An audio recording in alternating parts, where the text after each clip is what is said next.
clash. Désigné pour mourir, je te laisserai pas la place. C'est un face à face, c'est du face à face clash. Seul le meilleur des deux restera sur la place.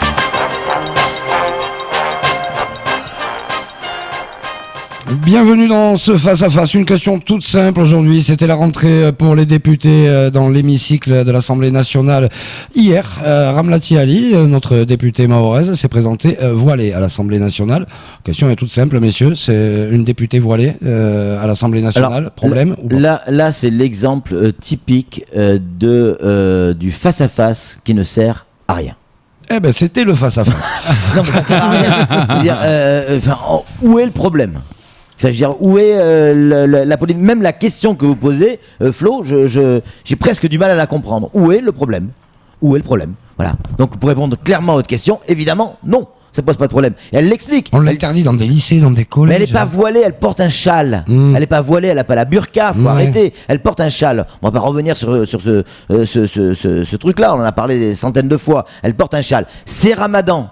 Bon, elle porte un châle, elle est à l'Assemblée, elle respecte je vois pas où est le problème. Vraiment, je vois pas où est le problème. Moi non plus, parce que ça me dérange non, absolument pas. On est d'accord. C'est le voile, en plus ça montre la culture mahoraise, la beauté mahoraise, la beauté de la femme mahoraise. Donc moi je suis fan personnellement. Malheureusement, c'est le temple de la laïcité. Et que la laïcité, c'est quoi? C'est justement éliminer tout signe ostentatoire. Ouais. Alors, et le signe ostentatoire, il est là par le voile. Dans le temple de Simone Veil, qui a obtenu l'avortement pour les femmes, le droit des femmes, et qu'une femme apparaisse voilée, pour le commun des mortels français qui est bas de plafond, bien souvent qui n'a pas l'ouverture d'esprit comme on peut l'avoir à Mayotte, voir une femme voilée, c'est un recul de la société et encore une fois une mainmise de l'islam. Donc c'est un projecteur braqué sur nous qui n'est pas forcément. Mais dans ce cas-là, il faut amener tous les mecs qui ont une chaîne avec une croix, il faut enlever toutes les gourmettes de baptême, il faut enlever, faut arrêter. Mais pour ça, moi je suis d'accord, franchement, moi ça me dérange absolument pas. Je dis simplement que le temple de la laïcité, c'est ça, c'est la République, et que le signe ostentatoire, quand on l'interdit dans une école, dans une salle de classe... Pourquoi se poser la question, Samuel? Pourquoi se poser la question? Puisque, en fait,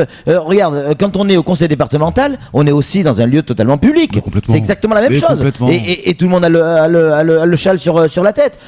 Quand c'est période de Ramadan. Enfin, honnêtement, C'est pas le même règlement intérieur, le conseil départemental et l'Assemblée nationale. Hein. Non, pas tout à fait. Parce que c'est le même texte. Les huissiers font la loi. Et puis, encore une fois, le législateur doit montrer l'exemple. Et quand il impose aux enfants de ne pas porter ne serait-ce qu'un châle dans les écoles, ou de porter même une casquette dans une salle de classe. Il y a des collèges où on a foutu dehors des gamines parce qu'elles avaient un châle, comme a dit Patrick. Ou parce qu'elles avaient des robes trop longues.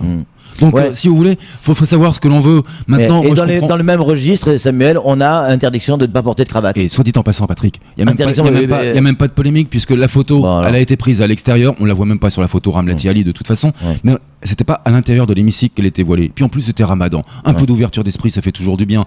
Maintenant, c'est vrai que sur le principe et sur le fond, elle n'avait pas à porter le voile. Elle a dit qu'elle le porterait pas, que c'était juste Ramadan, c'était exceptionnel. Très bien, mais moi je préférais qu'elles le portent de toute façon parce que c'est tellement beau une femme mahoraise. Elles sont tellement belles avec leur châle et leur salouva que ça ferait donner un petit peu de couleur à l'Assemblée nationale. Mais les textes sont là malheureusement. Mais même au-delà des textes, en termes d'image, il y a quand même des gens qui sont bas de plafond en métropole. Est-ce que ça risque pas d'être... C'est ce que je disais tout à l'heure, ça jette un projecteur sur Mayotte, en direction de Mayotte et de son islam. Alors pour découvrir Mayotte, ce sera tant mieux, mais en même temps ça peut... Il y a aussi des gens qui n'aiment pas l'islam en métropole. Mais c'est leur problème. Oui. C'est un problème. Il ne faudrait pas que ça devienne le problème de Mayotte. Mais non, mais c'est pas le problème de Mayotte. Au contraire, c'est montrer effectivement cet islam qui est un islam modéré. Tout le monde le sait. Il n'y a pas de polémique. Vraiment, il n'y a pas de polémique. Elle porte son châle. C'est période de Ramadan. En plus, c'est pas forcément à l'intérieur. Elle l'explique, elle le justifie. Et encore, Samuel, je trouve qu'elle est très gentille, qu'elle va dans le bon sens. Et elle prend la peine de s'expliquer, de se justifier. Tout à fait. Dans l'absolu, elle n'a pas à se justifier. Mais si vous découvrez la presse et si vous lisez en profondeur dans la presse provinciale, pas d'Île-de-France, il y a beaucoup de réactions par rapport à ça, avec des députés qui réagissent, notamment un député de la Sarthe qui dit mais qu'est-ce que c'est que cet accoutrement? C'est ce que je disais. Qu'est-ce que c'est que cet accoutrement? Il y a un manque de respect pour la République. Voilà, il y a de la virulence quand même. Attention. Et c'est pas en effet dans le sérail parisien, mais c'est véritablement dans les petites villes où là on a des principes. Vous mettez pas une bigoudaine par exemple dans l'Assemblée nationale. Ouais. Ni un guerrier Maasai. Donc c'est costard, cravate, ou sinon tu restes chez toi. Malheureusement, c'est aussi con que ça. Je trouve ça nul. Je trouve ça vraiment nul. Les Mélenchonistes, ils n'ont pas mis de cravate, ils sont pas restés chez eux. Non, en plus c'est encore plus nul. Non, mais voilà. Sauf que personne ne stigmatise dans la société française les gens qui n'ont pas de cravate. Ceux qui portent un voile, c'est. Ouais, mais si on parle de loi et de règles, de réglementation, Patrick, on va pas en faire des couches et des couches. Et encore une fois, c'est le temple de Simone Veil, des droits des femmes. Et le fait qu'une femme apparaisse voilée, ça heurte aussi beaucoup de femmes.